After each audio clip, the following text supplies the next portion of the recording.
Bismillahirrahmanirrahim. Assalamualaikum warahmatullahi wabarakatuh. Waalaikumsalam warahmatullahi wabarakatuh. Alhamdulillahirabbil alamin wassalatu wassalamu ala asrofil anbiya'i wal mursalin wa ala alihi wa ashabihi ajmain amma ba'du.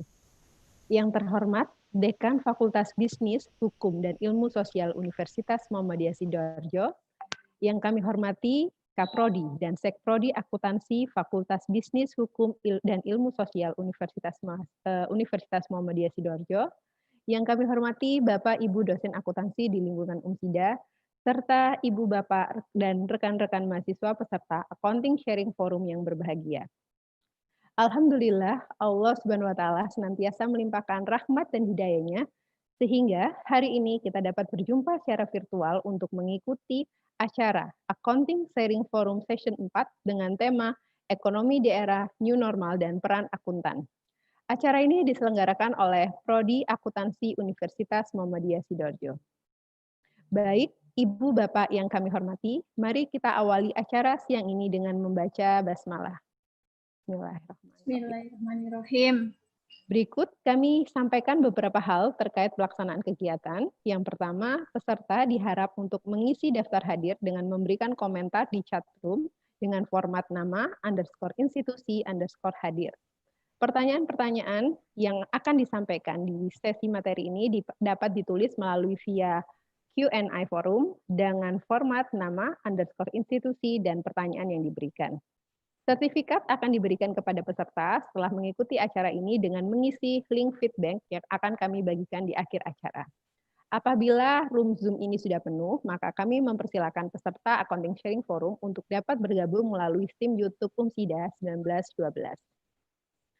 Bersama kita telah hadir Bapak Ibu narasumber. Baik, langsung kita saja mulai. Kita simak bersama pemaparan terkait peran profesi akuntansi di era new normal yang akan disampaikan oleh Ibu Dwi Rahayu SEMA. Kepada Bu Dwi, dipersilahkan. Alokasi waktu 15 menit, ya Bu. Terima kasih Bu Hanun. Akan saya share screen dulu materinya.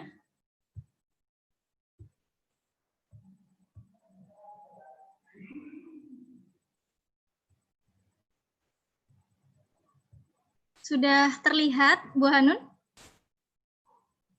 Sudah terlihat, Bu Dwi. Suara saya jelas ya? Ya. Assalamualaikum warahmatullahi wabarakatuh. Selamat siang. Pada siang yang berbahagia ini, saya Dwi Rahayu SEMA dari Prodi Akuntansi Universitas Muhammadiyah Sidoarjo akan mempresentasikan terkait dengan peran profesi akuntan di era new normal. Selanjutnya.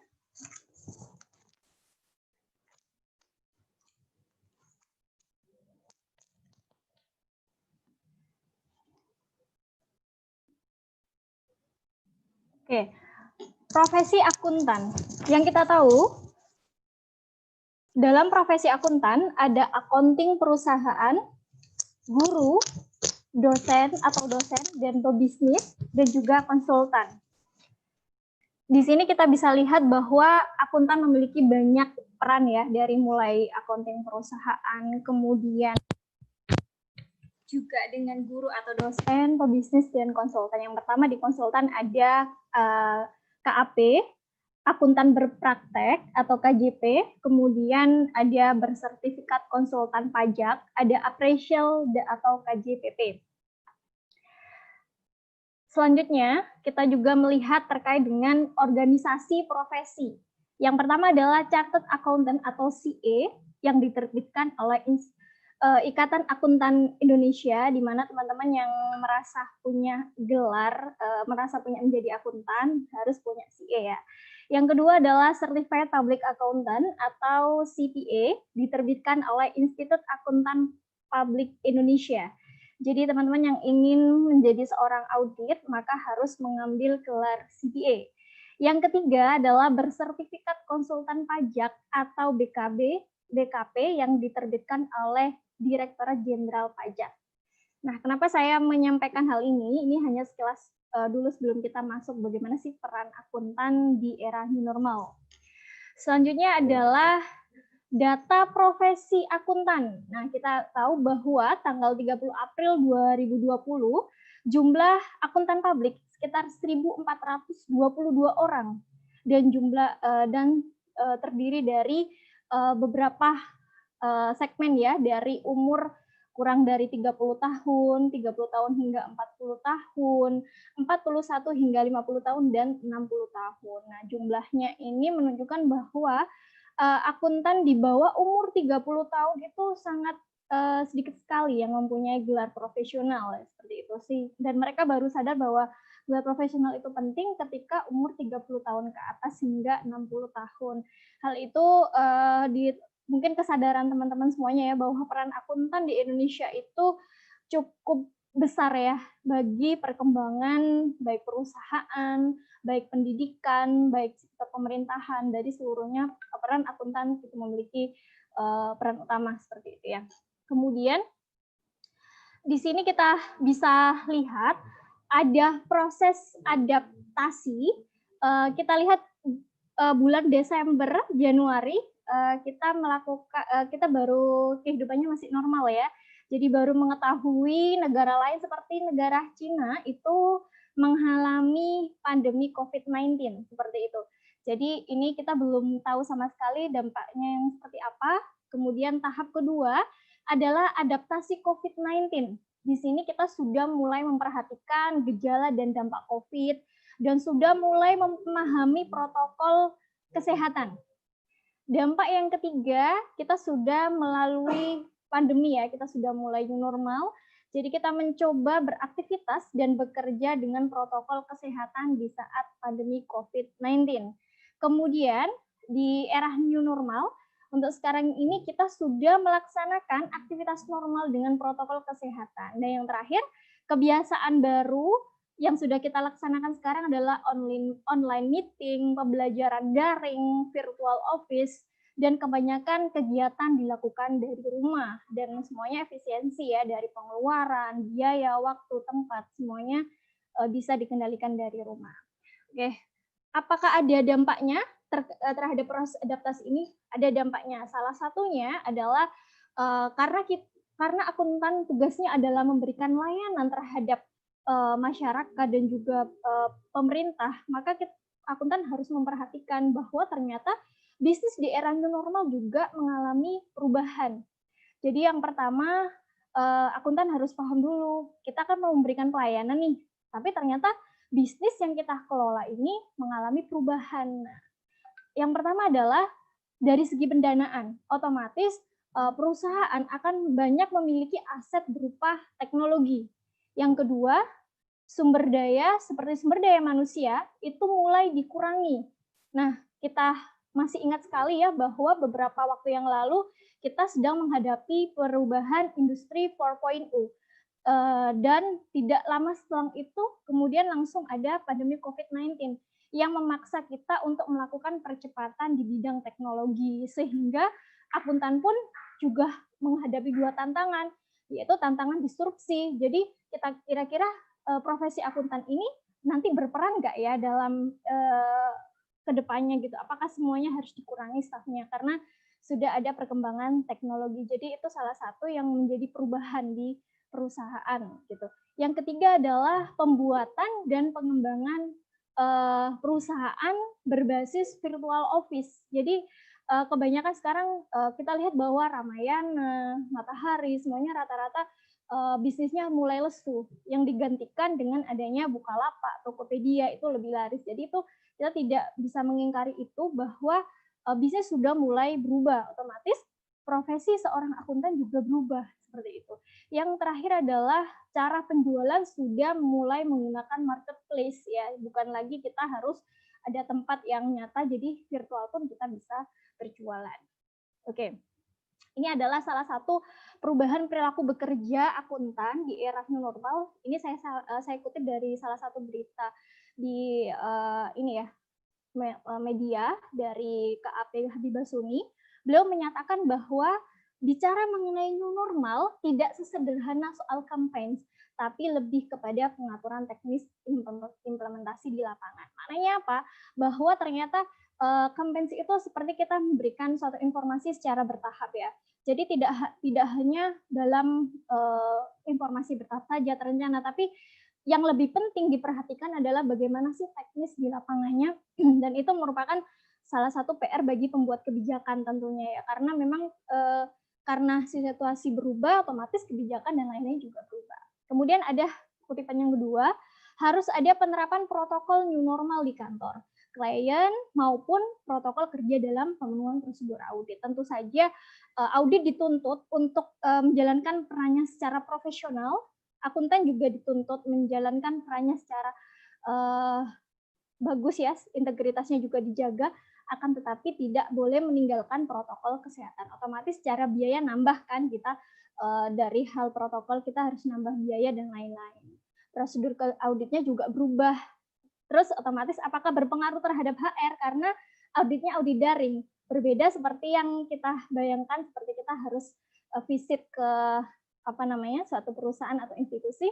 Untuk sekarang tidak memungkinkan, maka dengan daring apakah HR-nya berubah? Tentu saja akan mengalami perubahan. Itu tantangan bagi seorang akuntan juga. Kemudian kita lanjutkan, ini adalah beberapa perilaku bekerja. Selanjutnya adalah, nah ini baru kita sampai ke peran akuntan di era new normal. Jadi bagaimanapun caranya kita dituntut harus survive sebagai seorang akuntan. Bagaimana perannya? Akuntan harus profesional, harus dapat beradaptasi, dan memiliki kompetensi multidisipliner termasuk teknologi. Jadi akuntan yang gaptek sudah tidak ada lagi. Jadi perannya sudah harus multidisipliner. Jadi harus selain menguasai ilmu sebagai seorang akuntan, sudah mulai mempunyai gelar profesional, sudah praktek berapa tahun, tapi juga harus ditambahi dengan keilmuan lain, yaitu teknologi. Kemudian peran yang kedua adalah menjaga akuntabilitas dan integritas perekonomian. Jadi akuntan tetap harus menjalankan kewajibannya dengan baik seperti itu. Terus yang ketiga, meningkatkan kepercayaan masyarakat terhadap entitas bisnis dan publik. Kita tahu beberapa waktu yang lalu ada kasus yang terkait dengan kasus Jiwasraya, itu cukup membuat para nasabah atau para publik itu khawatir gitu terhadap lembaga keuangan. Tidak semuanya sih, cuman itu sangat mengecewakan, sehingga kita sebagai seorang akuntan harus bisa memberikan klarifikasi, harus bisa mengkonfirmasi bahwa sebenarnya entitas bisnis dan publik itu kita masih bisa untuk terus survive. Kemudian yang selanjutnya ini adalah menyesuaikan kurikulum pendidikan akuntansi dan pendidikan profesi yang mengakomodir perkembangan teknologi dan disrupsi bisnis. Jadi teman-teman semuanya bahwa sebenarnya kita tidak hanya fokus ke akuntan di perusahaan maupun di KAP ya, kita juga fokusnya ke akuntan pendidik di sini. Jadi PR lagi karena baru beberapa waktu yang lalu kita sudah berubah kurikulumnya. Kemudian di era pandemi ini kita juga mulai berubah lagi karena harus disesuaikan dengan kondisi era new normal seperti itu. Kemudian di samping akuntan harus menyesuaikan kurikulum, seorang dosen atau guru harus mengupgrade ilmu pengetahuannya sehingga mereka tidak tertinggal teknologi. Jadi tidak ada kata tidak tahu Zoom, tidak tahu e-learning, semuanya harus tahu ya. Jadi istilahnya kurikulum pendidikan akuntansi harus diupgrade, dosen-dosennya harus tetap untuk meningkatkan keilmuannya meskipun di saat pandemi. Nah, contohnya sekarang kita mengadakan daring nih ya, seminar daring. Oke, selanjutnya akuntan harus melaksanakan tugasnya dengan memperhatikan protokol kesehatan. Jadi di samping seorang akuntan itu menjaga integritasnya, profesionalismenya, kemudian dia juga harus tetap menjalankan protokol kesehatan dengan yang sudah ditetapkan sebelumnya. Jadi harus tetap sekarang meskipun kita daring, kita bisa melakukan ujian CPA maupun CA bisa melalui daring. Jadi tetap harus survive, tidak ada alasan untuk menyerah seperti itu. Baik akuntan pendidik, akuntan publik maupun KAP dan lain-lain. Oke, selanjutnya adalah peran akuntan. Akuntan, jadi jangan khawatir ya para akuntan terdisrupsi atau tidak digantikan oleh sistem atau teknologi.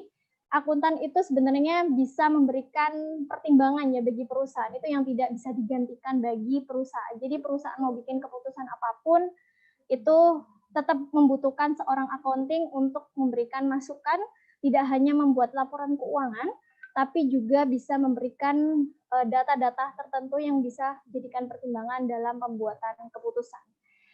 Yang ketujuh, akuntan harus merubah caranya dalam berpraktik, meningkatkan layanan dan profesional, dan siap menghadapi tantangan di era new normal. Oke, saya rasa itu saja yang bisa saya sampaikan terkait dengan peran akuntan di era new normal. Terima kasih Bu Hanun. Saya akhiri. Wassalamualaikum warahmatullahi wabarakatuh. Waalaikumsalam warahmatullahi wabarakatuh. Terima kasih Bu Dwi, menarik sekali pemaparannya. Baik Bapak Ibu, tanpa mengulur waktu lebih panjang, mari kita simak bersama pemaparan berikutnya terkait dengan pemulihan ekonomi di era new normal yang akan disampaikan oleh Ibu Aisyah Hanif, SA MACC AK. Alokasi 15 menit Ibu, waktu dan tempat kami persilahkan. Oke, terima kasih Bu Hanun. Assalamualaikum warahmatullahi wabarakatuh. Oke, saya Aisyah Hanif. Di sini saya akan memberikan sedikit sharing ya buat teman-teman terkait dengan pemulihan ekonomi pasca pandemi COVID-19. Oke, saya mau share screen dulu.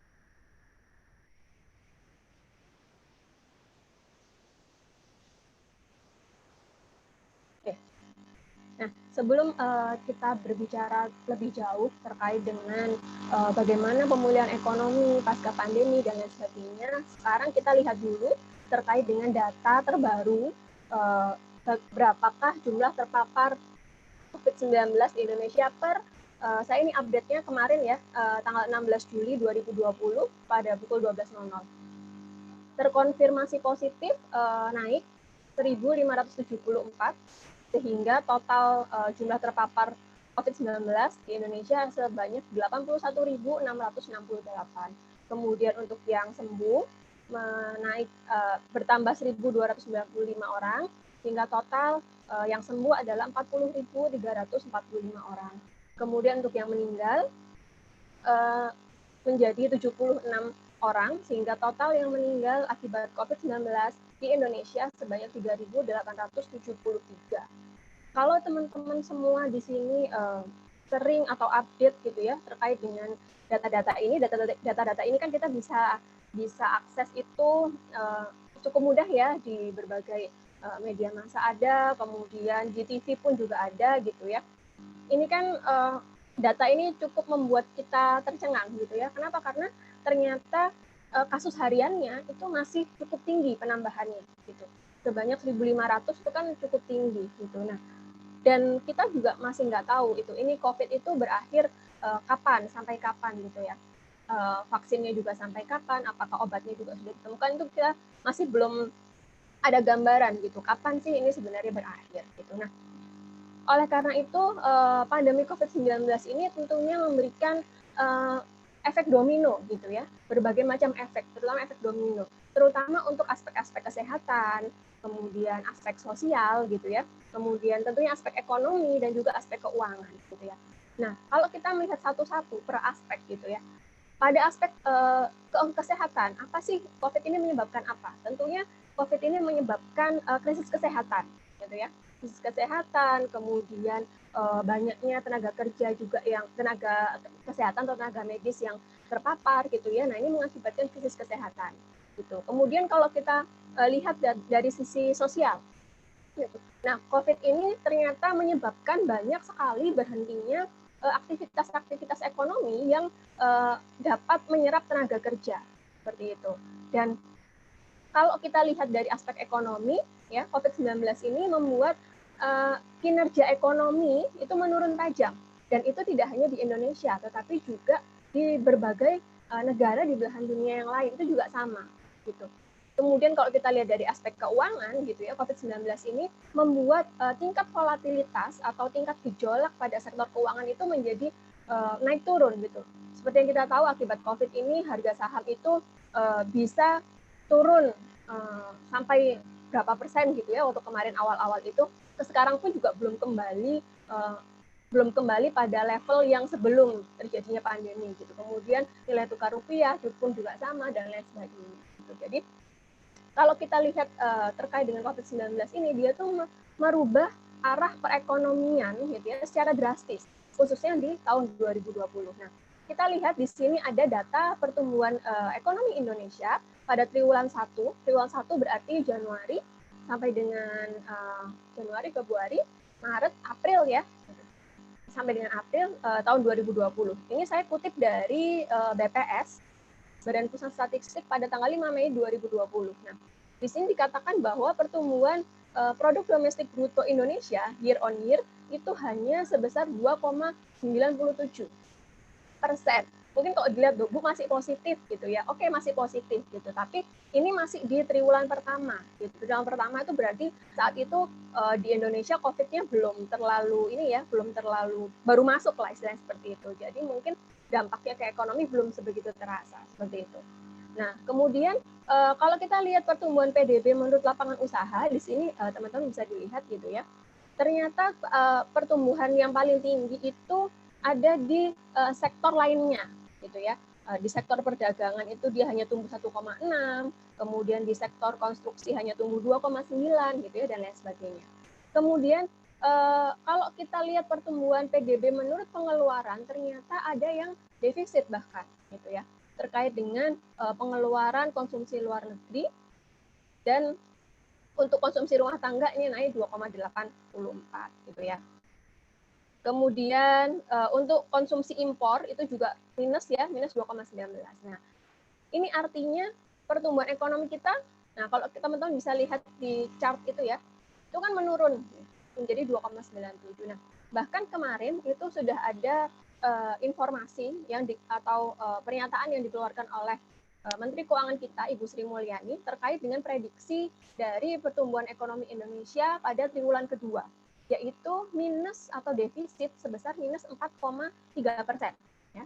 Dan bahkan sebenarnya proyeksi ini itu lebih rendah gitu ya, lebih rendah dibandingkan dengan proyeksi sebelumnya. Proyeksi sebelumnya itu sebesar minus 3,8. Nah, ini yang menjadi perhatian kita sama-sama. Berarti untuk triwulan kedua pertumbuhan ekonomi kita benar-benar sangat melambat gitu ya. Berarti krisis itu ada di depan mata kita seperti itu ya. Nah, kalau kita bicara terkait dengan pemulihan ekonomi gitu ya, maka pemerintah di sini sebagai regulator gitu ya, itu harus berusaha sekuat tenaga guna untuk melaksanakan berbagai macam program gitu ya, berbagai macam kegiatan guna untuk melaksanakan pemulihan ekonomi nasional. Nah, menurut teori di sini dikatakan bahwa pola pemulihan ekonomi itu bisa berbeda antar negara. Karena balik lagi tergantung dengan kebijakan, tergantung dengan program yang dilakukan oleh negara tersebut. Nah, umumnya pola itu ada 4. Yang pertama ada bentuk P, kemudian yang kedua ada bentuk U, kemudian yang ketiga ada bentuk L, dan yang keempat ada bentuk W. Nah, untuk bentuk P di sini itu ya, itu pandemi menyebabkan perekonomian anjlok gitu ya. Kemudian pertumbuhan ekonomi menurun tajam, pengangguran juga melonjak tajam, tetapi dalam waktu singkat bisa pulih kembali dan bahkan bisa berada pada posisi sebelum krisis. Seperti itu. Nah, kalau bentuk U, pertumbuhannya turun drastis, pengangguran juga meningkat gitu ya. Tapi membutuhkan waktu sedikit yang agak lama untuk pertumbuhan ekonomi itu bisa kembali lagi. Jadi ada jedanya. Kalau tadi kan dari turun langsung naik. Nah, kalau ini dari turun ada jedanya yang cukup lama, kemudian dia naik lagi. Seperti itu. Nah, kalau yang bentuk L gitu ya, ini sama-sama turun, pertumbuhannya turun, tetapi dia stagnan dalam waktu yang lama gitu. Nah, sedangkan kalau yang W itu terjadi kalau misalnya ada outbreak. Jadi turun, kemudian setelah melewati krisis dia bisa naik gitu ya, kemudian terjadi pandemi lagi gitu misalnya, dia turun lagi, kemudian naik lagi. Nah, itu pola untuk yang bentuk W. Nah, kalau kita disuruh milih gitu, mana sih sebenarnya yang paling ideal gitu, pola pemulihan ekonomi? Tentu saja kita pasti memilih yang bentuk V gitu. Kenapa? Karena di sini pertumbuhan ekonominya itu bisa pulih kembali dalam waktu yang cepat gitu, dan bisa kembali kepada posisi sebelum krisis. Nah, ini yang penting gitu. Nah, kemudian pemerintah Indonesia di sini guna memberikan program pemulihan ekonomi gitu ya, ada 5 fase yang diterapkan oleh pemerintah gitu ya. Yang ini mungkin teman-teman juga sudah pernah membaca dan sudah pernah tahu gitu ya terkait dengan wacana ini gitu ya. Fase yang pertama itu dimulai di tanggal 1 Juni gitu. Di situ industri jasa kesehatan itu berjalan kembali dan beroperasi penuh. Kemudian pada tanggal 8 Juni fase kedua itu mulai dibuka toko, kemudian pasar, kemudian mall gitu ya. Tetapi juga dengan prosedur protokol kesehatan yang ketat. Kemudian fase ketiga pada 15 Juni itu salon sudah boleh dibuka, spa boleh, kemudian pusat-pusat kebudayaan juga sudah boleh dibuka gitu ya. Kemudian fasilitas umum yang memungkinkan juga sudah boleh dibuka. Kemudian fase keempat pembukaan bertahap untuk tempat berkumpul. Itu tentunya dengan menggunakan protokol kesehatan. Kemudian fase yang kelima adalah pembukaan kegiatan ekonomi skala besar gitu ya, dan diharapkan ini terjadi di akhir Juli atau di awal September. Itu diharapkan seluruh kegiatan ekonomi itu sudah bisa kembali normal seperti semula. Nah, pertanyaannya apakah bisa ini terjadi gitu ya. Nah, ini kita tinggal melihat saja apakah program-program yang dijalankan oleh pemerintah itu memang bisa membuat fase pemulihan ekonomi ini bisa berjalan gitu, dan tentunya juga partisipasi aktif dari masyarakat juga. Oke, nah sekarang kita bahas terkait dengan program pemulihan ekonomi atau program pemulihan ekonomi nasional atau biasa disebut sebagai PEN gitu ya. Nah, apa sih sebenarnya program PEN itu gitu. Nah, program PEN atau program pemulihan ekonomi nasional adalah sebuah salah satu rangkaian kegiatan gitu ya untuk mengurangi dampak COVID-19 khususnya terhadap sektor perekonomian. Gitu. Nah, selain penanganan krisis kesehatan, pemerintah juga menjalankan program PEN ini sebagai respon atas penurunan aktivitas masyarakat yang berdampak pada ekonomi, khususnya sektor informal dan juga sektor UMKM. Nah, tujuannya apa sebenarnya pemerintah melaksanakan program ini gitu ya? Nah, tujuannya adalah untuk melindungi, kemudian untuk mempertahankan dan juga meningkatkan kemampuan ekonomi dari pelaku usaha dalam menjalankan usahanya selama pandemi COVID-19. Nah, terutama ini khususnya untuk UMKM gitu ya. Jadi biar UMKM itu diberikan sedikit perpanjangan nafas ya untuk bisa meningkatkan kinerja gitu ya, sehingga dia bisa berkontribusi terhadap perekonomian di Indonesia. Nah, sekarang kita lihat apa saja sih sebenarnya program PEN tadi gitu ya. Apa saja program yang dijalankan pemerintah. Ternyata ada 4 program pemulihan ekonomi nasional yang dicanangkan oleh pemerintah. Nah, yang pertama adalah penyuntikan modal tambahan ke sejumlah BUMN gitu ya. Itu berupa apa sebenarnya? Jadi berupa penyertaan modal negara gitu. Kemudian pembayaran kompensasi, kemudian investasi modal kerja. Seperti yang kita tahu, mungkin selama ini yang seolah-olah terdengar itu kan yang terdampak adalah UMKM gitu ya. Padahal sebenarnya di luar sana banyak sekali industri yang juga terdampak. Salah satunya adalah BUMN gitu. Jadi BUMN dari segi transportasi, BUMN infrastruktur itu juga terdampak gitu. Nah, oleh karena itu di sini program yang pertama adalah penyuntikan modal tambahan ke BUMN. Kemudian yang kedua adalah investasi dan penjaminan untuk kredit modal kerja. Nah, ini baru yang untuk UMKM. Gitu. Nah, dilakukannya seperti apa? Bisa secara langsung dilakukan oleh pemerintah dan bisa juga dilakukan melalui badan usaha pemerintah yang sudah ditunjuk. Di sini yang ditunjuk adalah 2 BUMN ya, BUMN penjaminan kredit yaitu Askrindo dan Jamkrindo. Kemudian yang ketiga adalah penempatan dana pemerintah di perbankan yang melakukan restrukturisasi. Nah, seperti yang kita tahu ya, krisis di pandemi COVID-19 ini menyebabkan banyak sekali konsumen gitu ya, atau masyarakat itu yang mengalami gagal bayar gitu. Gagal bayar cicilan gitu. Nah, itu akan berdampak pada perbankan gitu ya. Nah, oleh karena itu pemerintah melakukan penempatan dana ini. Tujuannya apa? Tujuannya adalah untuk memberikan dukungan likuiditas.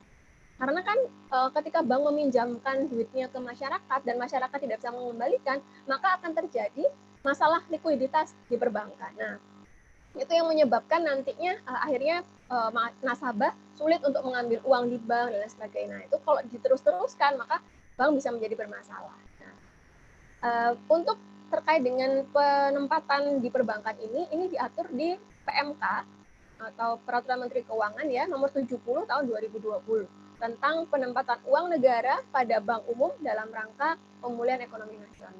Nah, ketika PMK 70 ini dikeluarkan oleh Kementerian Keuangan, ini berakibat atau berimbas baik pada apa? Pada saham-saham dari sektor perbankan gitu ya. Kalau teman-teman bisa lihat mungkin di beberapa waktu yang lalu gitu ya, saham-saham dari khususnya perbankan ini ya, Himbara, jadi yang dimiliki oleh negara. Contohnya misalnya BNI, kemudian BTN, kemudian Mandiri, kemudian BRI gitu ya. Nah, itu sahamnya naik. Itu. Nah, itu salah satunya adalah karena ini. Kemudian bank-bank pembangunan daerah, jadi kayak Bank Jatim, kemudian Bank Jabar gitu, itu juga terdampak. Gitu. Biasanya kemarin harga sahamnya naik, itu karena ini. Kemudian yang keempat, program yang keempat adalah belanja negara tambahan yang ditujukan untuk memulihkan ekonomi. Nah, apa saja belanja negara tambahan ini? Yang pertama adalah dukungan konsumsi seperti bansos, ya. Ada BLT, kemudian ada subsidi. Nah, itu merupakan belanja negara tambahan. Kemudian ada dukungan pajak gitu ya, seperti contohnya pemerintah mengadakan insentif fiskal untuk PPh 21 gitu ya, itu masuknya di sini. Kemudian ada subsidi bunga kredit.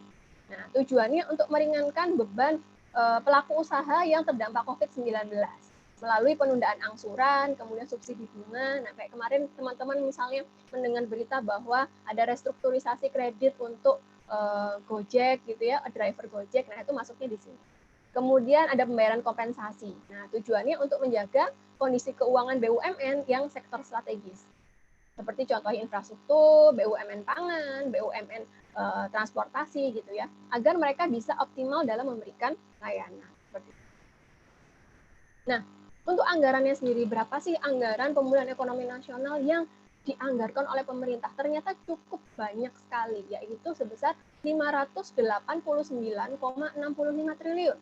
Dan ini terbagi di 44,57 triliun untuk penanaman modal, untuk penyertaan modal negara dan dana talangan BUMN, kemudian 120,61 triliun untuk insentif dunia usaha, kemudian 123,46 triliun untuk dukungan UMKM, kemudian 97,11 triliun untuk dukungan sektoral pada kementerian, pada lembaga, dan kepada Pemda gitu ya. Kemudian 203,9 triliun untuk perlindungan sosial. Nah, ini kan cukup banyak banget gitu ya. Nah, diharapkan dengan pemerintah menggelontorkan dana segini banyaknya, maka pemulihan ekonomi nasional itu menjadi lebih cepat gitu, sehingga kita juga bisa lebih cepat pulih dari krisis gitu ya. Pertumbuhan ekonominya naik, kemudian dan lain sebagainya itu bisa mengikuti gitu ya.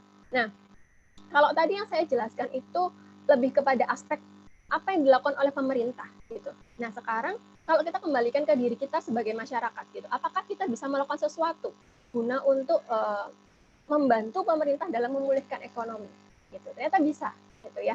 Apa yang bisa kita lakukan? Ada dua hal yang cukup mudah sebenarnya.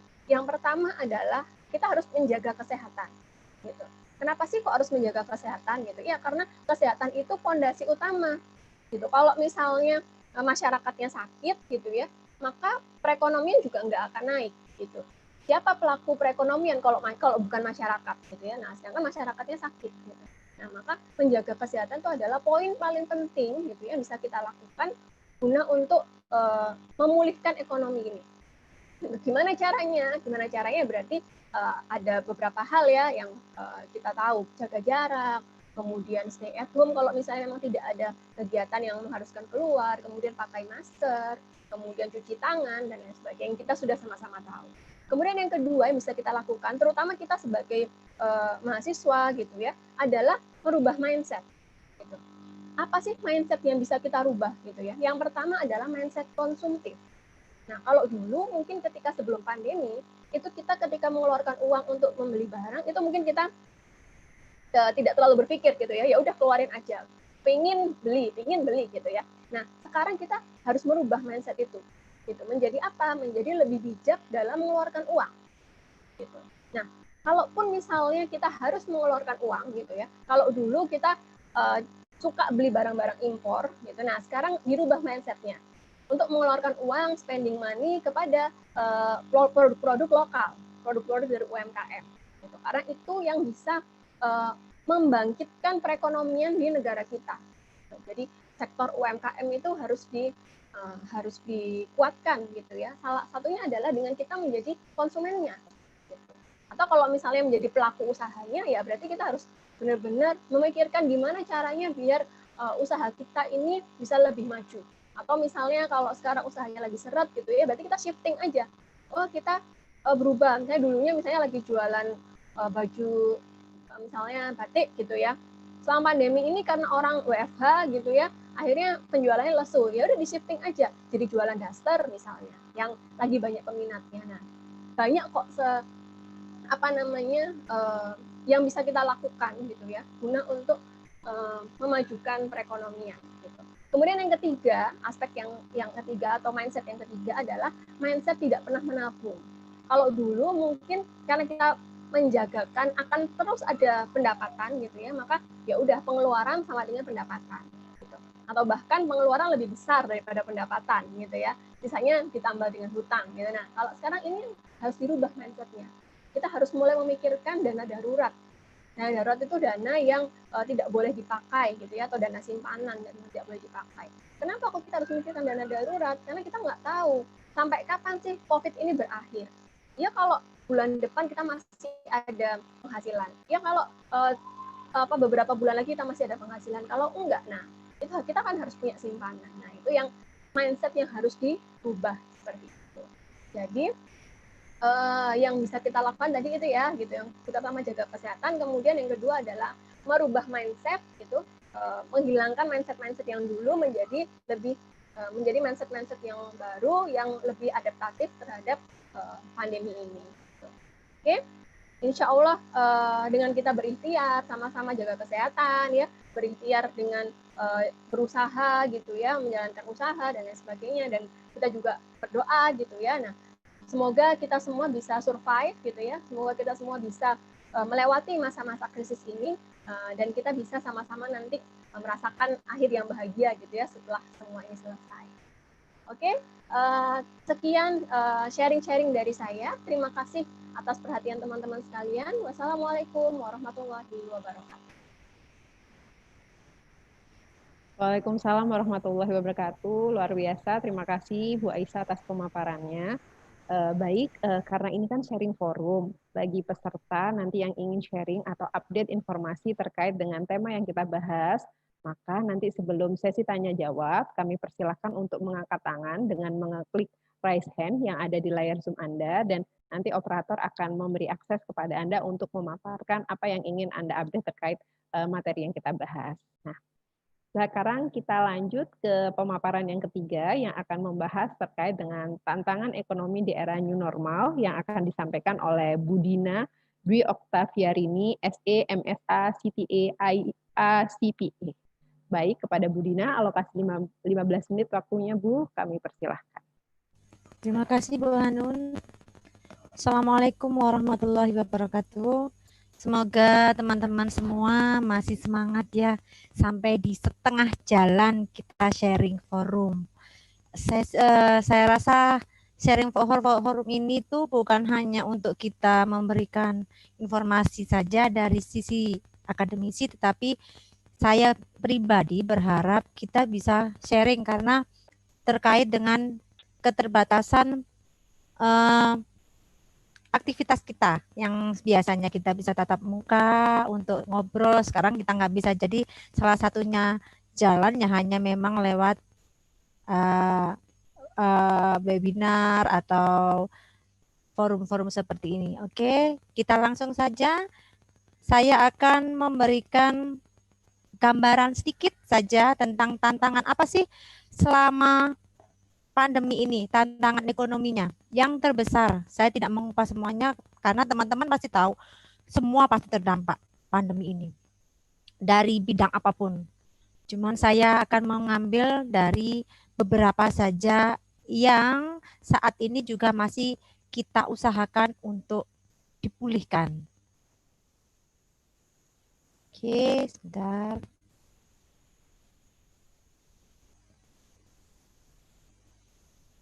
Sudah ya Bu Hanun? Belum? Udah muncul nih Bu Dina, loading. Sampun ya. Oke. Oke. Tantangan ekonomi di era new normal. Belum ya Bu Hanun? Belum nampak. Nah, oke. Tantangan ekonomi di era new normal. Pasti teman-teman sudah paham, apalagi teman-teman yang bekerja itu bisa merasakan tidak hanya dari sisi ekonomi sebenarnya. Semuanya terdampak. Tetapi karena saya dengan rekan-rekan yang sekarang jadi panelis itu adalah ada di bidang akuntansi, jadi kita lebih spesifik bicara di ekonomi. Oke. Yang pertama adalah bahwa saat ini kesehatan dan ekonomi itu berbanding terbalik. Kenapa berbanding terbalik? Di saat kita berusaha untuk memulihkan kesehatan dengan pembatasan aktivitas PSBB yang sangat ketat, ekonomi terpuruk. Tetapi kalau kita mengeloskan ekonomi, memfokuskan untuk pertumbuhan ekonomi yang maksimal, kesehatannya drop. Yang kita tahu sekarang korban itu tidak hanya kalau dulu ada PDP, ada ODP, sekarang malah ada OTG, orang tanpa gejala. Itu yang harus kita waspadai juga. Nah, kesehatan dan ekonomi yang seharusnya berjalan berkesinambungan sekarang berbalik. Itu yang kita usahakan bagaimana nantinya kesehatannya pulih, ekonomi juga pulih. Pada saat ini bukan hal yang mudah sebenarnya. Kita tahu itu bukan hal yang mudah.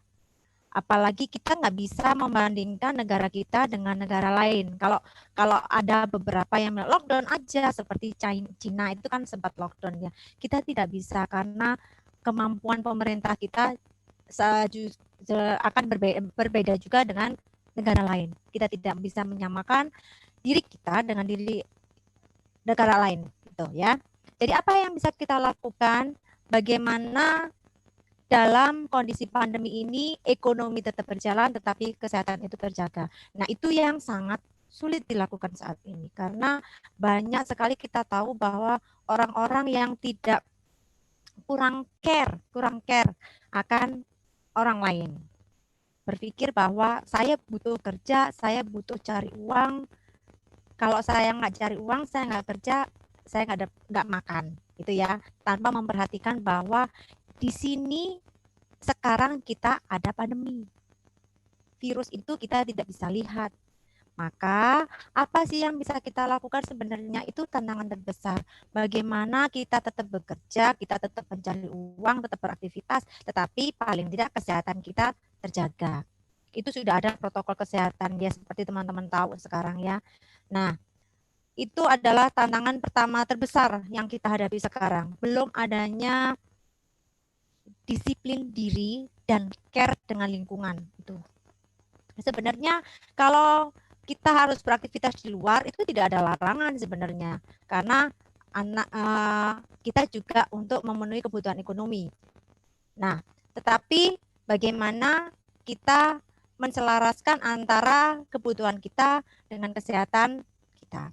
Nah, itu. Kemudian yang kedua, adanya usaha dari pemerintah, upaya untuk membuka 9 sektor perekonomian. Ini adalah 9 sektor terbesar di negara kita yang diharapkan dapat mengangkat kembali pertumbuhan ekonomi. Yang pertama adalah kalau kita lihat di sini ada pertambangan, kemudian ada perminyakan, kemudian ada industri, ada konstruksi, ada perkebunan, ada peternakan dan pertanian, ada perikanan, ada ekspedisi atau logistik, dan ada transportasi barang. Nah, ini adalah 9 sektor perekonomian terbesar di negara kita yang diupayakan pemerintah untuk dipulihkan kembali dengan membuka sedikit-sedikit jalan untuk ke sana. Tetapi ada 2 sisi nanti yang akan menjadi tantangan kita sebenarnya. Kita harus perhatikan pertama, kalau memang berhasil kita meminimalkan kesehatan kita, pandemi virus ini diminimalkan, ekonomi bisa naik dengan dibukanya 9 sektor ini. Tetapi konsekuensi kedua yang terbesar kita hadapi adalah kalau gagal dengan pembatasan skala besar yang ditetapkan oleh pemerintah itu gagal, maka perekonomian akan turun drastis, terjun bebas. Maka dari itu kita harus perhatikan betul-betul apakah 9 sektor ini yang terbesar ini nanti yang diharapkan pemerintah memang untuk mengangkat perekonomian kita. Cuman tadi sudah saya sampaikan bahwa ada dua pintu yang harus kita hadapi. Kalau berhasil, maka perekonomian juga akan naik. Kalau mitigasi virus berhasil, maka perekonomian bisa terangkat. Tetapi kalau gagal, maka kesehatan terpuruk, perekonomian terjun bebas. Itu yang sebenarnya kita tidak inginkan, dan itu masih menjadi tantangan saat ini karena belum ada titik atau kejelasan bahwa ekonomi kita sudah mulai naik. Malah tadi yang sudah disampaikan oleh Bu Aisyah sebelumnya bahwa Menteri Keuangan juga sudah menjelaskan bahwa kita sudah mengalami defisit minus 4,3. Nah, itu yang harus kita waspadai juga. Nah, adanya keseimbangan antara kebutuhan dan kesehatan saat vaksin corona atau virus COVID-19 belum ditemukan, itu harus diseimbangkan. Bagaimana kebutuhan akan kesehatan, tetapi perekonomian juga akan berjalan. Itu. Apalagi kita tahu bahwa sekarang banyak rumah sakit yang sudah close untuk rujukan COVID-19. Nah, kalau sudah begitu, tenaga medis sudah banyak yang menjadi korban, kita mau kemana? Kalau nggak kembali ke diri kita sendiri, care ke diri kita sendiri. Kalau nggak ke rumah sakit, pasti kita kemana nih? Oke, kita bisa bilang, aku enggak apa-apa, imunku kuat. Ingat, ketika kita pulang dari kerja, ada anak kecil-kecil, adik-adik kita, anak kita, bahkan orang tua kita yang sistem imunnya kita juga belum tahu sampai seberapa. Nah, itu yang kita harus berusaha bagaimana menyeimbangkan antara kebutuhan kita secara ekonomi dengan kesehatan selama virus ini belum ditemukan vaksinnya. Tuh. Kemudian sekarang dari awal pandemi itu sudah mulai berjatuhan ya, karena industri juga sudah berkurang. Akhirnya ada pemutusan hubungan kerja atau PHK, banyak sekali itu. Kasihan kalau lihat ya, di satu sisi mereka harus bekerja, harus menghidupi keluarga, satu sisi karena faktor kesehatan akhirnya perusahaannya gulung tikar. Nah, itu kan akan menjadi PR kita. Kenapa saya bilang kita? Karena kita ada di posisi accounting. Kita juga merasa bertanggung jawab dong bagaimana ekonomi kita membaik tanpa harus berjatuhan lagi korban lebih banyak. Kemudian bagaimana sih kita menghidupkan industri. Jadi jangan berpikir bahwa pabrik ini tutup karena memang antara sekarang kita tidak bisa berbicara bahwa pabrik tutup karena takut virus, bukan hanya itu, tetapi karena antara supply dengan demand-nya itu memang menurun. Gitu. Nah, banyaknya pekerja yang dirumahkan serta banyak juga pekerja informal yang sulit bekerja. Karena banyak yang tutup juga akhirnya pekerja yang informal itu jadi sulit bekerja. Saya ambil contoh satu aja. OB. Karena pandemi otomatis perusahaan nggak tutup.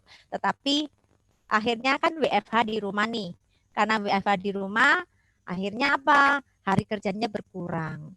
OB yang banyaknya adalah outsourcing, itu akhirnya dirumahkan sementara. Itu kan pekerja informal ya, yang sulit bekerja. Nah, itu salah satu contoh. Nah, itu PR terbesar kita, tantangan terbesar kita saat ini. Bagaimana kita menghidupkan lagi perekonomian, sehingga karyawan-karyawan kemarin tenaga kerja yang sempat di PHK kembali lagi bekerja. Tapi kita ingat bahwa tugas kita sebagai akuntan tidak hanya, itu selalu saya paparkan kepada mahasiswa saya kalau saya mengampu di kelas, bahwa meskipun kita di jurusan akuntansi, tetapi jangan semata-mata kita nantinya bekerja di belakang meja. Kita harus bekerja di kantor. Cobalah untuk menciptakan lapangan pekerjaan, sehingga kalaupun ada hal-hal seperti ini tuh memang terimbas, tetapi tidak banget karena kita berdiri di kaki sendiri. Jangan mengandalkan kita nanti lulus kerja di orang lain itu. Itu yang selalu saya tekankan ke mahasiswa saya. Semoga nanti akan membuka pikiran kita semua bahwa kita kuliah bukan hanya untuk kita mencari kerja, tetapi kita membuka lapangan pekerjaan buat lingkungan sekitar kita paling tidak. Berikutnya adalah dunia kerja. Di dunia kerja ada karyawan, ada perusahaan yang tercakup dalam dunia kerja itu sendiri. Perusahaan saat ini mengusahakan bagaimana karyawannya itu sehat. Bahkan ada beberapa perusahaan yang mendoping karyawannya dengan vitamin nih, memberikan ekstra vitamin. Kemudian melakukan protokol kesehatan di setiap pintu masuk. Melakukan rolling pekerjaan sekarang masuk, sekarang besok libur, itu yang dilakukan perusahaan. Karyawan juga seperti itu. Bagaimana karyawan mengolah skillnya yang dulu hanya skill saya ahli di bidang ini, sekarang mulai digali. Jadi jangan hanya skill, jadi jangan ahli di satu bidang saja. Yang saya inginkan adalah multi skill. Jadi ketika kita terpuruk di bidang satu, kita bisa bergerak di bidang lainnya. Sehingga apa? Kita tetap dunia kerja tetap berjalan. Multi skill bagi karyawan itu penting sekali, karena karyawan kalau cuma mengandalkan aku lulusan accounting nih, aku harus bekerja sebagai akuntan, sebagai staff accounting, tapi nggak ada upaya untuk belajar jahit, kemudian belajar apa. Nah, untuk sambilan freelance, belajar lebih dalam mengenai apa sih laporan keuangan. Tadi sudah disampaikan Bu Dwi bahwa pendidikan profesi juga sekarang dipermudah, itu sebenarnya bisa. Jadi tidak hanya melulu di perusahaan. Itu yang karyawan diharapkan bisa multi skill. Itu tantangan terbesar karena sekarang masih mindsetnya adalah saya lulus nanti saya melamar pekerjaan. Itu. Oke. Yang berikutnya adalah UMKM. Tadi sudah sempat disinggung. UMKM sekarang sepertinya sangat terdampak. Kenapa? Karena memang kan usaha kecil ya, usaha kecil menengah. Nah, terdampaknya dari mana? Dari pembatasan aktivitas nih. Pembatasan aktivitas yang dulunya orang itu belanja online, belanja itu free, bebas belanja di mana beli apapun itu bebas bergerak. Sekarang pembatasan aktivitas nih. Nah, sehingga pembatasan aktivitas ini mengakibatkan daya beli yang merosot. Akhirnya dampaknya di UMKM. Diharapkan nanti ada kebijakan nih dari pemerintah. Karena UMKM sendiri itu kan modalnya bukan murni sendiri. Ada yang berasal dari pinjaman. Bagaimana nih yang tengah-tengah pinjaman nyicil kreditnya piye? Itu. Kemudian bayar pajaknya piye padahal omsetnya sudah menurun. Nah, saya ingin mengutip sedikit dari sharing forum yang sesi 3. Itu saya ingat sekali pesannya Pak Mukhlis, bahwa kita sekarang waktunya adalah melek teknologi. Karena sekarang bukan mati sebenarnya, tetapi hanya kalau saya bilang hanya pasarnya berubah. Yang dulu kita ketemu penjual dan pembeli di pasar, sekarang harus online. Nah, kita harus paham nih teknologinya seperti apa, caranya bagaimana, sistem daring kalau perkuliahan bagaimana, itu yang harus kita belajar sekarang. Tidak hanya mahasiswa, tapi juga saya sebagai akademisi juga belajar seperti itu. Jadi perluasan. Nah, tapi bagaimana teknologi itu tidak akan menguasai kita. Kita modali dengan manual kita sendiri. Kita harus paham apa yang kita inginkan, passion kita, kemudian kita paham basicnya apa, kemudian kita juga akan mempelajari dengan teknologi-teknologi yang akan nanti membantu kita. Itu. Nah, dari situ ini adalah tantangan terbesar yang saat ini masih menjadi PR bagi kita. Jangan dibebankan ke satu. Kalau saya bilang ada akhirnya, bergerak itu jauh lebih baik daripada diam. Bergeraklah sekalipun itu hanya satu langkah. Dan bagi saya bersama itu jauh lebih menyenangkan. Jangan dibebankan hanya pada pemerintah, tetapi ini juga akan menjadi tantangan buat kita semua. Demikian Bu Hanun, mungkin tantangan terbesar di ekonomi yang saat ini menjadi PR karena belum ada wujudnya yang pasti Bu Hanun. Jadi semoga teman-teman bisa nanti memberikan saran atau masukan kalau memang ada informasi-informasi terkait, ada pengetahuan-pengetahuan yang bisa di-sharingkan di forum ini. Saya akhiri. Wassalamualaikum warahmatullahi wabarakatuh. Waalaikumsalam warahmatullahi wabarakatuh. Baik Bu Dina, terima kasih atas pemaparannya.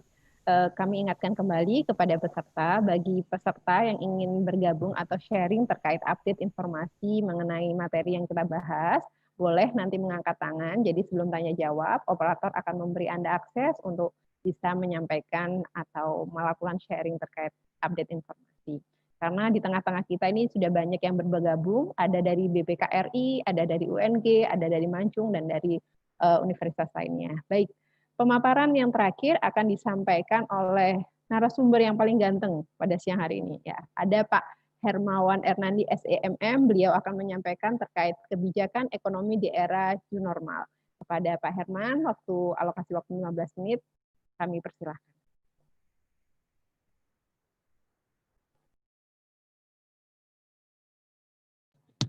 Pak Herman, saya persilakan. Mohon maaf, mic-nya bisa diaktifkan terlebih dahulu, Bapak.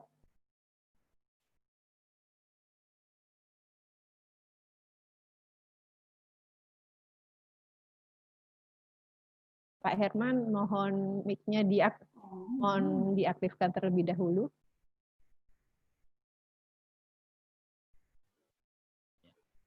Oke, terima kasih. Sudah? Ya, sudah terdengar Bapak, monggo.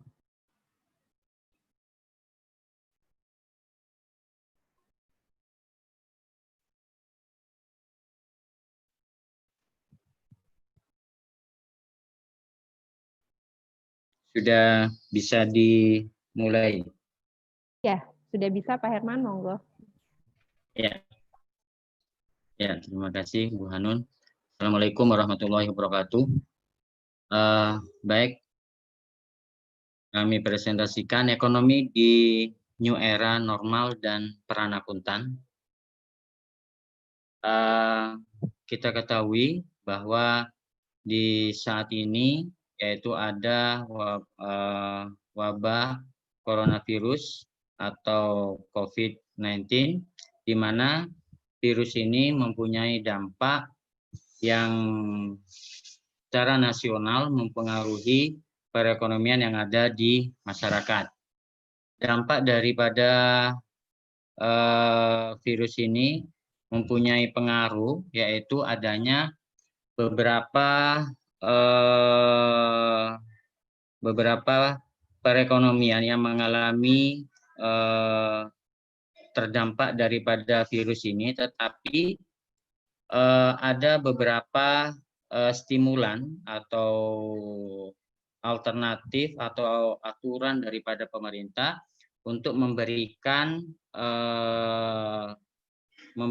bantuan bagi pelaku usaha, yaitu khususnya diterbitkannya yaitu PMK 44 tahun 2020.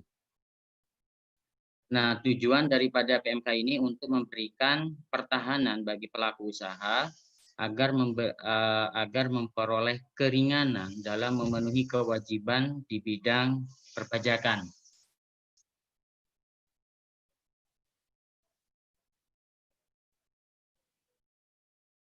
Pelaku usaha setelah adanya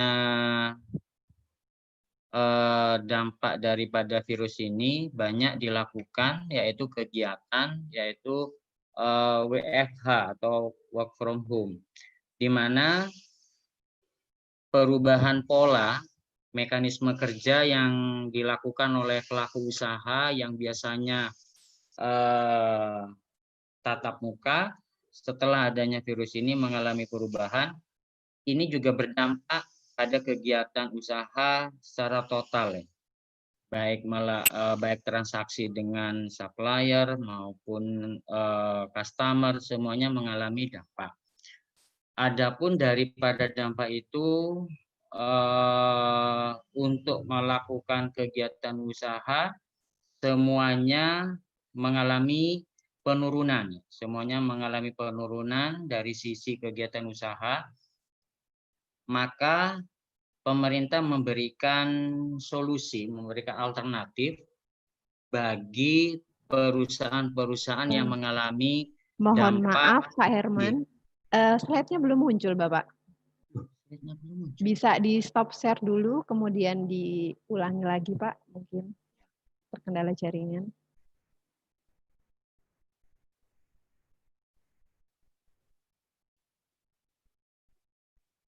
Ya.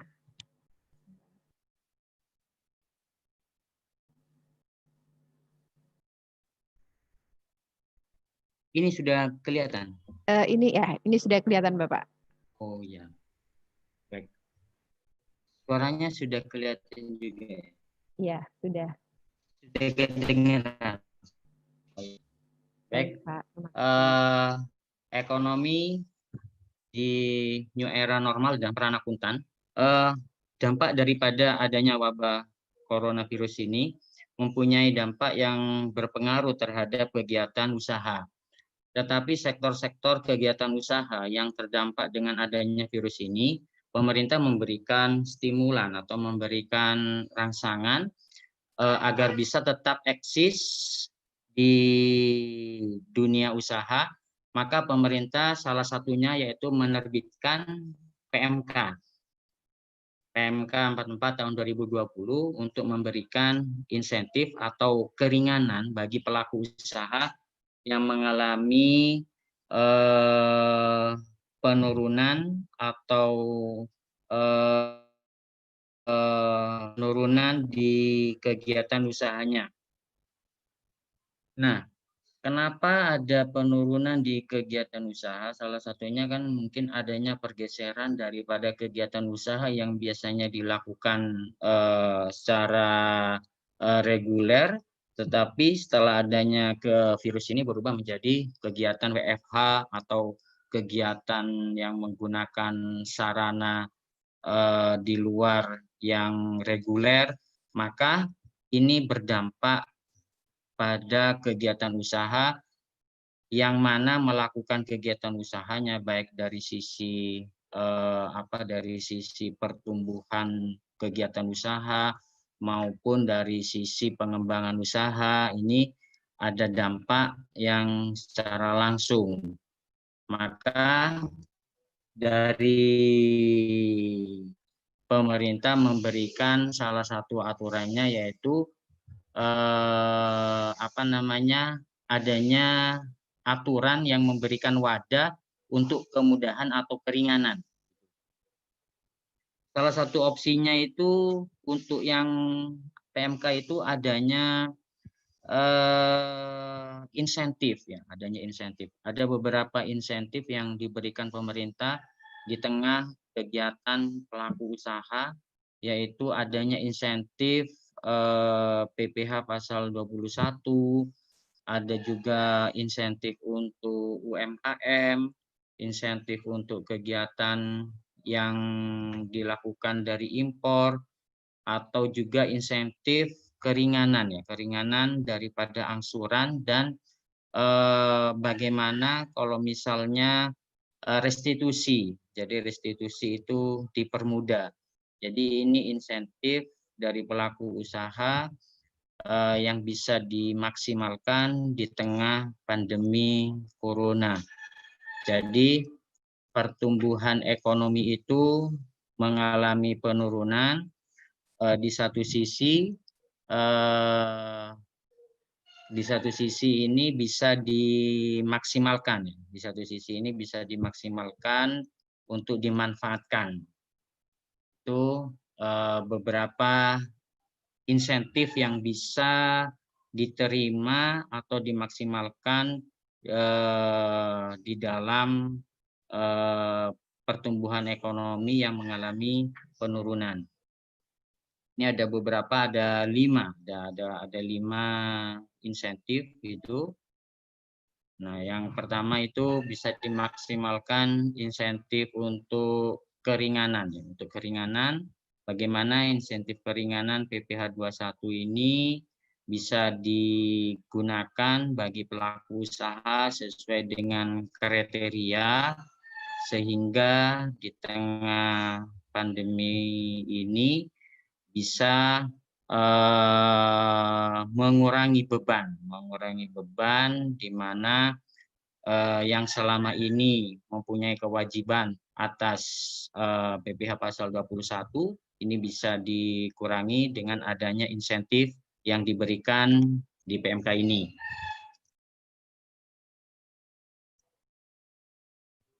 Selanjutnya insentif untuk UMKM.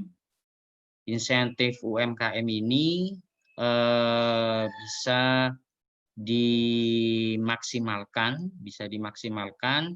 yang memenuhi persyaratan sebagai pelaku UMKM juga yang mana terdampak dengan adanya virus corona ini, sehingga UMKM yang mengalami kesulitan itu bisa diringankan dengan adanya PPh final yang disubsidi sama pemerintah.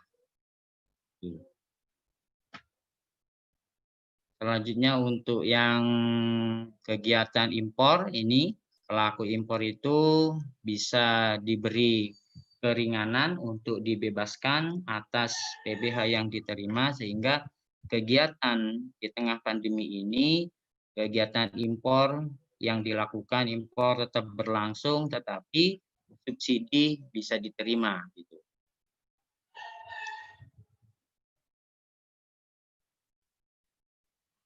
Yang keempat ini untuk angsuran ya. Angsuran PPh 25 itu bisa ditekan sampai 30%, sehingga untuk kegiatan ekonomi perusahaan yang mempunyai angsuran itu di atas 50M, 25% ini bisa dikurangi. Nah, ini kemudahan yang bisa dimanfaatkan di tengah-tengah pandemi virus ini, sehingga keuangan bagi pelaku usaha itu bisa dimaksimalkan untuk digunakan kegiatan yang lain dengan adanya insentif yang diberikan 30%.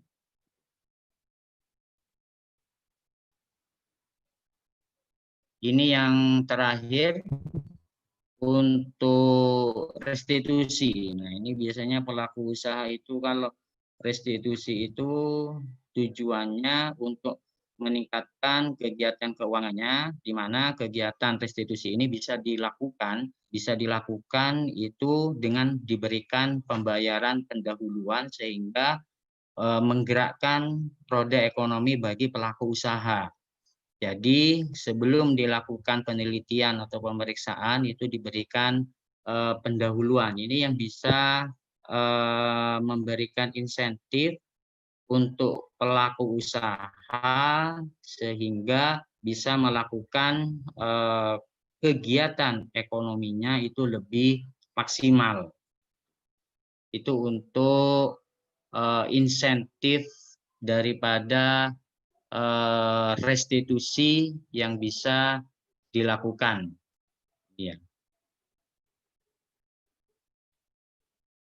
Ini yang dampaknya yaitu adanya PHK yang dilakukan oleh perusahaan, pelaku usaha dengan adanya virus ini, sehingga kalau misalnya ini bisa ditekan, memang ini diberi solusi untuk mengurangi adanya PHK yang dilakukan oleh pelaku usaha. Ini dampak daripada pandemi corona, tetapi sekali lagi insentif itu bisa dilakukan atau dimaksimalkan bagi pelaku usaha. Itu tadi dari saya, Bu Hanun, lebih kurangnya minta maaf. Assalamualaikum warahmatullahi wabarakatuh. Baik, Waalaikumsalam warahmatullahi wabarakatuh. Terima kasih Pak Herman atas pemaparannya. Alhamdulillah keempat pembicara kita pada siang hari ini sudah memaparkan materinya semua. Di forum Q&A sudah ada satu pertanyaan. Sebelum saya membacakan pertanyaan di forum Q&A, tadi saya lihat sudah ada yang mengangkat tangan, ada Bu Rina dan Pak Taufan. Untuk Bu Rina, ada yang ingin disampaikan? Bisa, ya. Tolong pas operator bisa di add sehingga nanti Bu Rina bisa memperkenalkan diri. Bu Rina Yuniarti ini dari mana? Dan saya berharap nanti ada teman-teman perwakilan dari BPK yang berkenan melakukan sharing dengan kita untuk materi pada siang hari ini, karena alhamdulillah dari sekian ratus peserta yang sudah tergabung, banyak dari rekan-rekan BPK, sehingga kami berharap ada rekan-rekan BPK yang ingin sharing pada kita pada siang hari ini. Baik, Bu Rina sudah masuk. Bu Rina Yuniarti. Ya, halo Bu Rina. Terdengar suara saya, Bu Rina?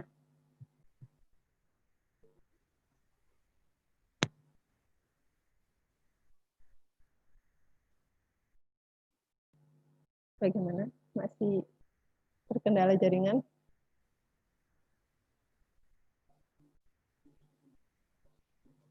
Oh ya, mohon untuk Pak Herman, share screen-nya mohon di-off-kan dulu nggih, Pak. Yang mana? Ini. Ya. Oke, sambil menunggu rekan-rekan yang sudah angkat tangan, kita bacakan terlebih dahulu saja question and answer-nya. Ini sepertinya pertanyaan untuk Pak Herman. Selamat siang Bapak, saya Sherly. Saya mau tanya, jika pajak UMKM akan ditanggung oleh pemerintah, apakah hal ini berlaku untuk setiap daerah? Monggo Pak Herman bisa ditanggapi pertanyaan dari Bu Sherly. Terima kasih Bu Sherly. Untuk pajak UMKM dalam masa corona itu bisa dilakukan karena itu aturannya Indonesia, maka seluruh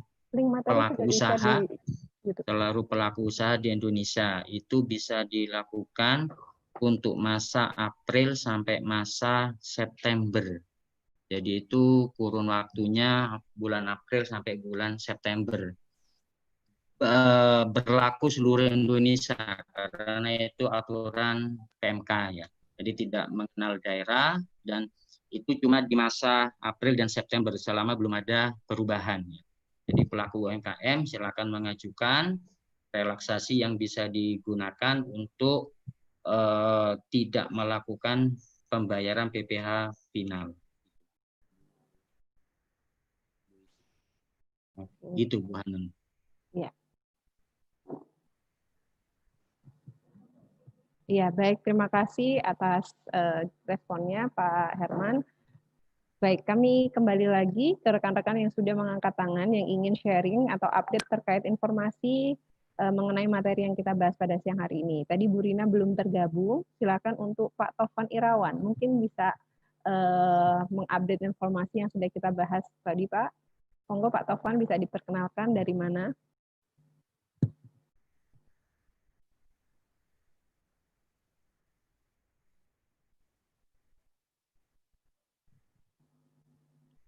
Ya, Pak Taufan Irawan atau Bu Rina Juniarti?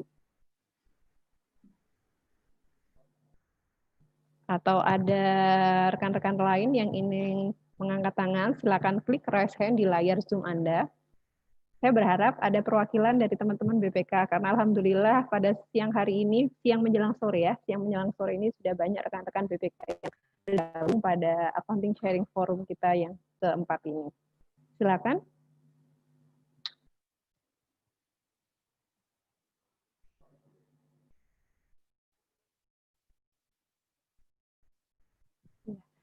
Untuk Pak Herman, mohon share screen-nya di off-kan ya, Pak.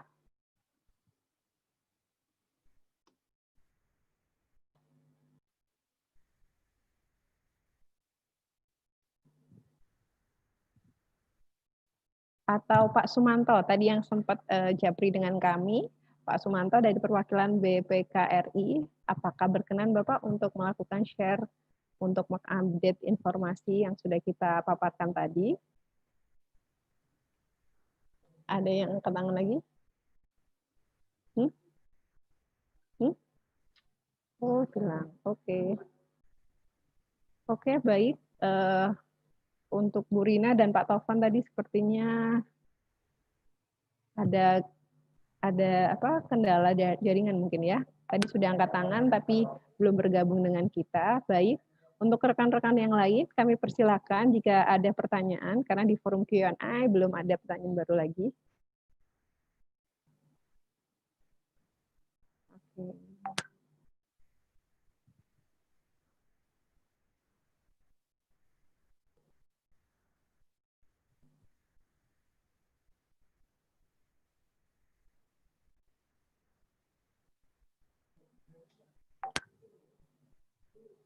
Oke, belum ada yang melakukan pertanyaan lagi?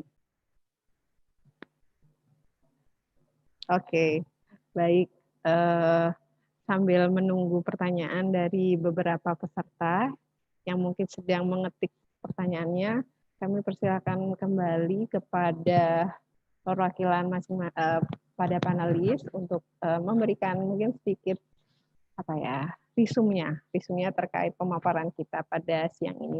Baik, saya beri kesempatan pertama kepada Bu Dwi Rahayu SEMA. Kepada Bu Rahayu, saya persilakan. Terima kasih. Sepertinya cukup menarik ya tadi yang disampaikan dengan Bu Aisyah terkait dengan ini ya, pemaparannya sungguh menarik sekali. Tapi yang terpenting di sini ada keterkaitan dari kita ya, dari saya tadi peran akuntan, kemudian dari Bu Aisyah dari segi pemulihan ekonomi, kemudian Bu Dina tantangan, kemudian yang terakhir adalah kebijakan. Jadi kalau kita gabungan jadi satu, itu menjadi satu kesatuan bahwa sebenarnya kita perlu bareng-bareng untuk ini intinya untuk mencapai melewati era new normal ini dengan baik seperti itu. Jadi perlu ada sinergi baik dari masyarakat, kemudian pihak pemerintah maupun berbagai jenis kalangan seperti perusahaan, kemudian dari berbagai instansi. Jadi kita tidak mungkin bisa bertahan di era new normal ketika hanya berdasarkan kita sendiri. Jadi kita jangan mengandalkan diri sendiri, tapi kita mengajak orang banyak untuk tidak hanya di profesi akuntansi, tapi juga di profesi yang lain yang bisa mendukung ya.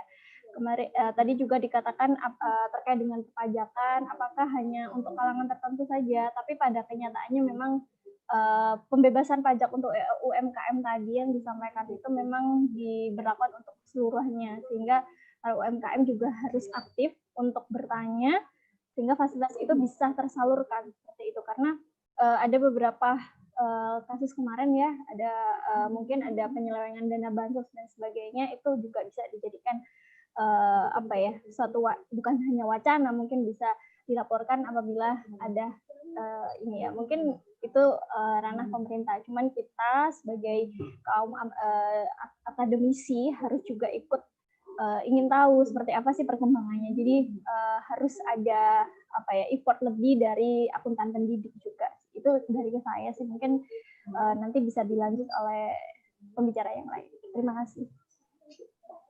Oke, terima kasih Bu Dwi. Oke, baik. Ini sudah saya update. Ada pertanyaan dari saudara Ronggigana Sianipar. Nah, menurut saya kalau UMKM di Indonesia sekarang mayoritas sedang kesusahan, jadi pajak untuk mereka lebih baik dihilangkan.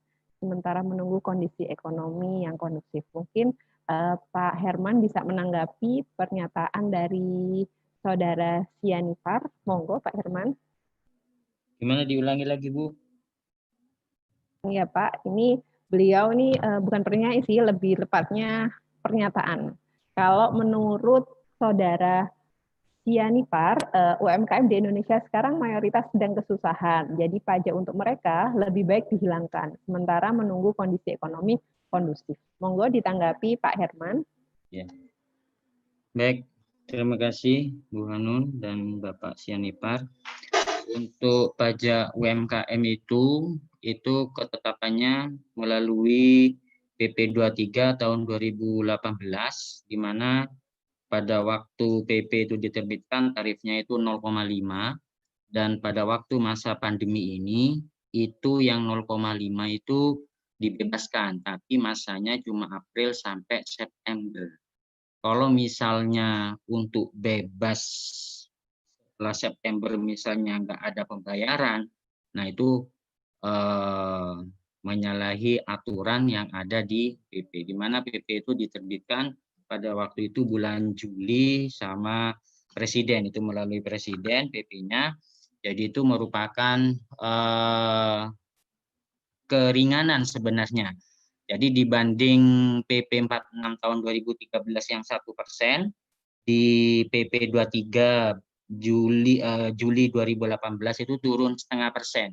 Jadi sebenarnya dari 1% itu sudah turun 0,5%. Memang kalau misalnya dibebaskan, ada yang merasa sebenarnya kalau kegiatan usaha yang dilakukan itu belum tentu itu menghasilkan sebuah laba, karena tarif yang digunakan itu yaitu 0,5% itu dari peredaran bruto, bukan dari laba bersih.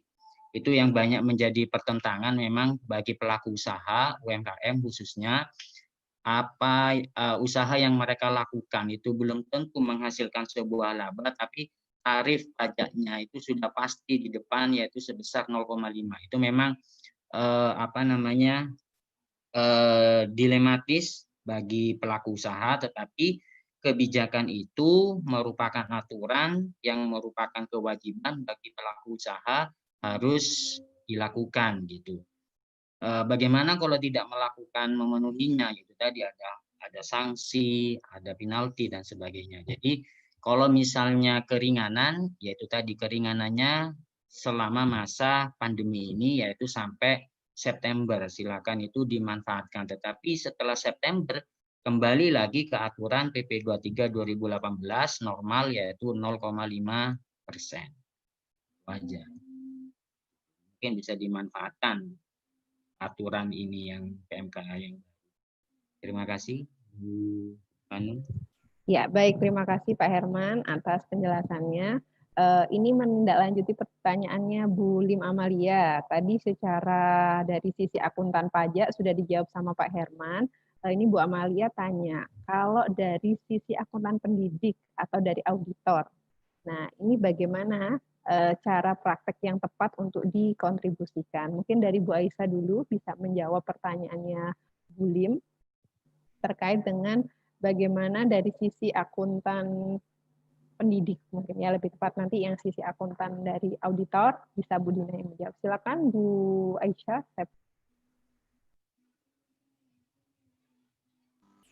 Oke, terima kasih atas pertanyaannya dari Ibu Lim Amalia Susanti ya, terkait dengan dari sisi akuntan pendidik, bagaimana secara praktik dapat dikontribusikan seperti itu ya. Oke, seperti yang tadi sudah dijelaskan oleh Bu Dwi ya terkait dengan peran akuntan.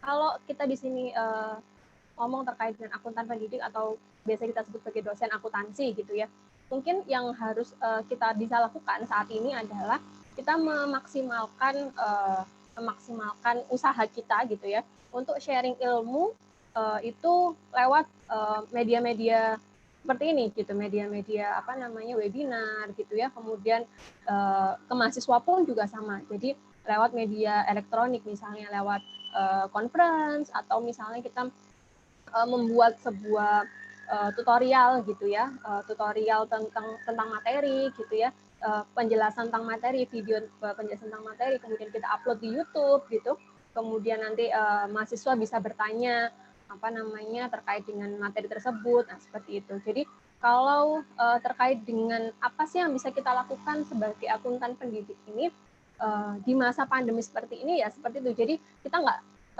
bukan berarti karena kita tidak bisa bertatap muka maka kita tidak bisa sharing informasi, kita tidak bisa sharing knowledge gitu ya, tetap bisa gitu dengan berbagai macam media yang bisa kita manfaatkan gitu. Salah satunya adalah media teknologi informasi ini gitu kan. Itu sejalan juga dengan kita para akuntan yang dihadapkan pada revolusi industri 4.0 gitu kan. Itu kan sejalan juga gitu. Jadi sebenarnya apa yang terjadi pada saat pandemi ini itu sebenarnya sudah dicanangkan atau sudah digaungkan semenjak kemarin sebenarnya. Cuman kalau kemarin-kemarin itu ketika muncul revolusi industri 4.0 gitu ya, itu kan masih wacana atau masih teoritis gitu ya.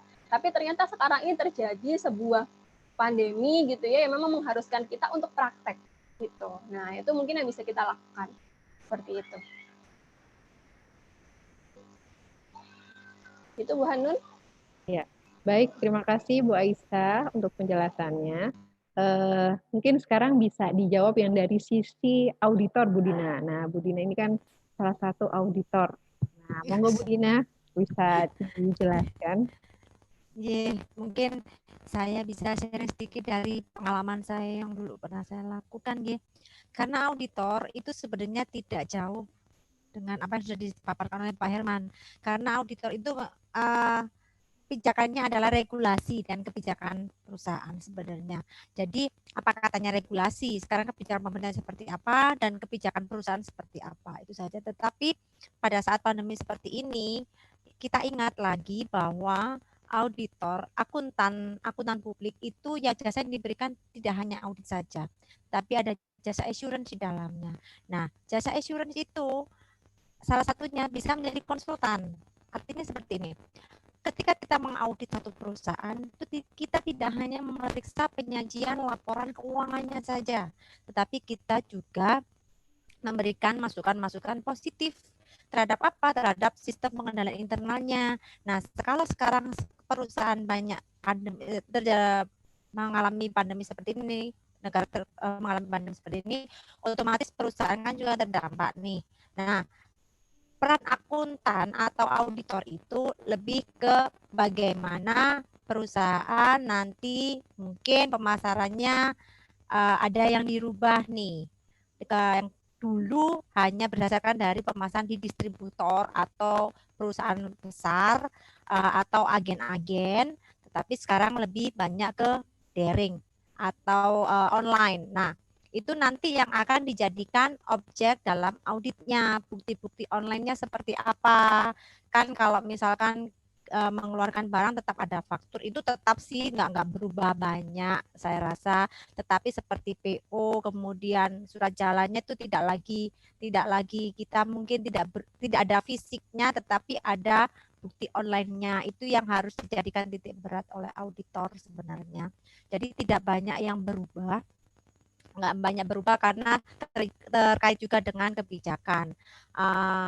Kemudian auditor juga tidak perannya penting, tetapi hanya kalau saat ini hanya mungkin pendampingan saja, karena apa perusahaan sekarang banyak yang juga yang mengalami kesulitan sehingga laporan keuangan juga tidak stabil seperti itu. Mungkin itu Bu Hanun, mungkin nanti ada dari teman-teman yang menambahkan dari pengalamannya. Nggih, matur nuwun Bu Hanun.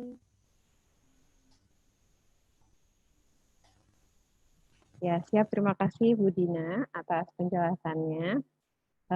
Oke. Ini sebelum saya membaca pertanyaan lagi dari peserta, ini tadi ada beberapa peserta yang sudah mengangkat tangan. Ada Ibu Anggun Sukma. Ibu Anggun Sukma sudah bergabung dengan kami. Ibu Anggun, sudah kami tambahkan. Bisa diaktifkan mic-nya Bu Anggun.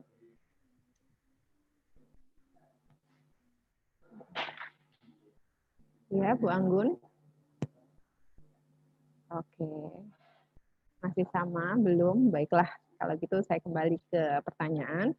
Ada pertanyaan dari Rosi Azela Rahmawati. Oke, tadi sudah dijelaskan bahwa di masa pandemi ini untuk UMKM dapat insentif pajak. Namun ada beberapa UMKM yang belum mengetahui hal tersebut dan tata caranya. Bagaimana? Tata caranya bagaimana? Pertanyaannya saya, apa peran akuntan dalam mengatasi hal ini? Oke, baik. Mungkin bisa dijawab dulu dari perspektif Bu Dwi ya, selaku akuntan pendidik. Monggo Bu Dwi, saya beri waktu untuk menjawab pertanyaan Bu Rosi. Ya, terima kasih Bu Hanun. Sebenarnya kami dari akuntan pendidik, kita berusaha untuk mensosialisasikan itu, mengaktualisasikannya lewat webinar, dengan memberikan share ilmu ini kepada siapapun yang ingin bergabung, dan ini kita lakukan dengan free ya. Sehingga ini usaha kami dari akuntan pendidik untuk memberikan informasi bahwa kebijakan ekonomi bagaimana update-nya, bagaimana dampaknya itu bisa kita share di sini, karena sebenarnya ini bukan webinar tapi sharing ya. Jadi semuanya bebas untuk memberikan pendapat di sini. Jadi kami juga siap untuk misalnya ada suatu koreksi dan sebagainya. Jadi usaha kami dari akuntan pendidik salah satunya kita melakukan webinar baik untuk mahasiswa kami atau untuk umum seperti itu. Bu Hanun. Jadi salah satu usaha kami di situ. Terima kasih Bu Hanun.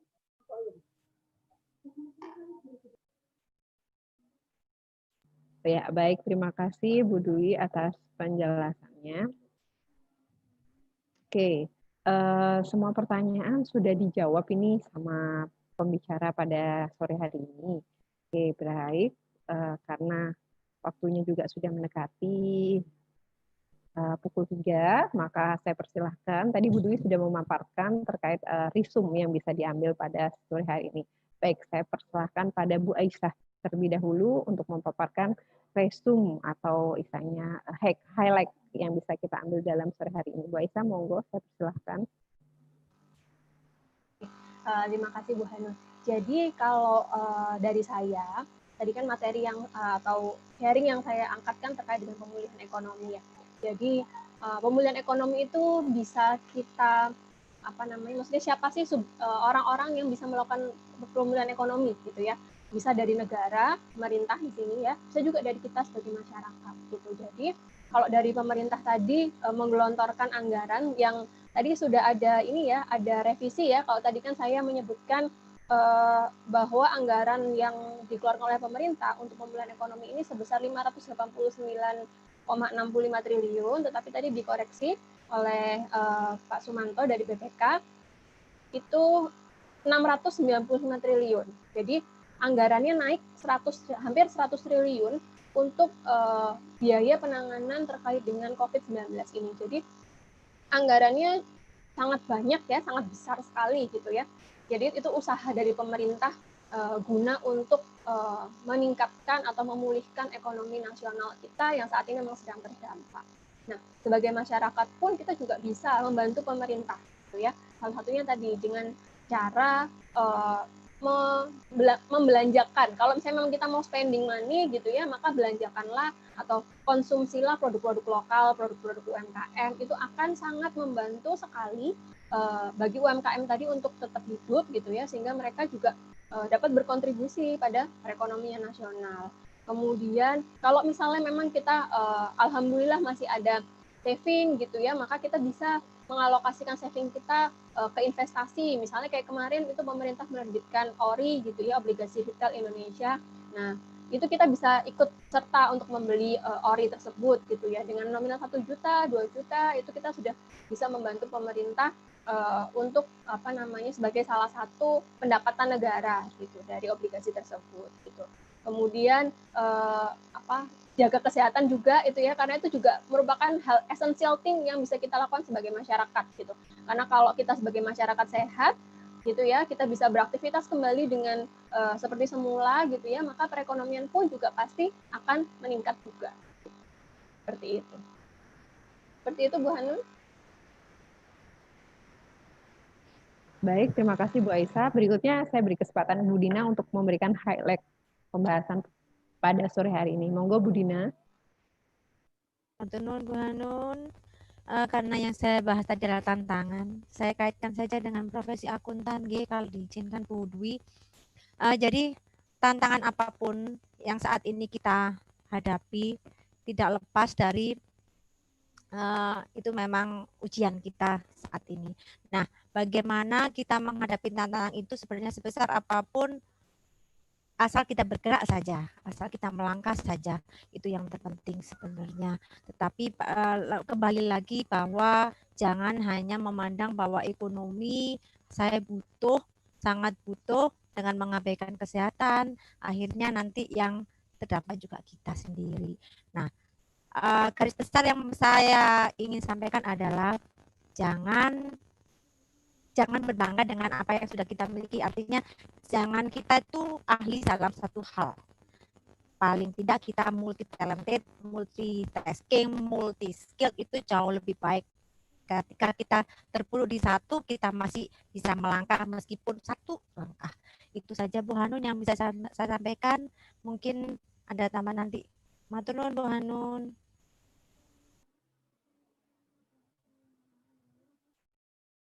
Ya, terima kasih Bu Dina. Baik, highlight terakhir kami persilahkan kepada Pak Herman Ernandi, SEMM, untuk menyampaikan.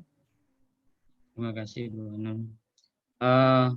Tadi menyambung dari Bu Aisyah. Pemulihan ekonomi sebesar 699 itu merupakan sepertiga daripada APBN 2020 ya. Nah, itu merupakan penyerapan daripada biaya yang sebelumnya itu tidak diprediksi, tetapi itu menjadi biaya non operasional yang terjadi di 2020. Maka bagaimana kita menyikapinya untuk pemulihan ekonomi dari sektor yang paling kecil, yaitu dari masing-masing individu, baik pelaku usaha maupun individu yang bukan pelaku usaha. Marilah kita hidup dengan berperilaku hidup sehat. Terima kasih Bu Hanun.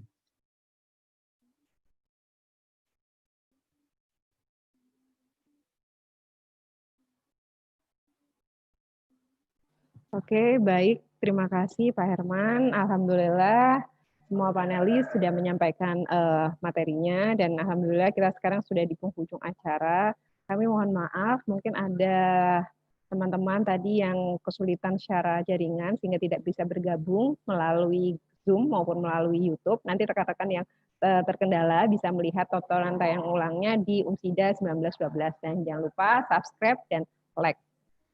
Baik, mohon maaf atas segala kekurangan. Kami dari panitia mengucapkan terima kasih atas kehadirannya dari rekan-rekan semua yang telah bergabung dalam Accounting Sharing Forum Session 4 ini. Mohon Bapak Ibu berkenan untuk mengisi link feedback berikut. Sebentar, saya share screen terlebih dahulu. Oke.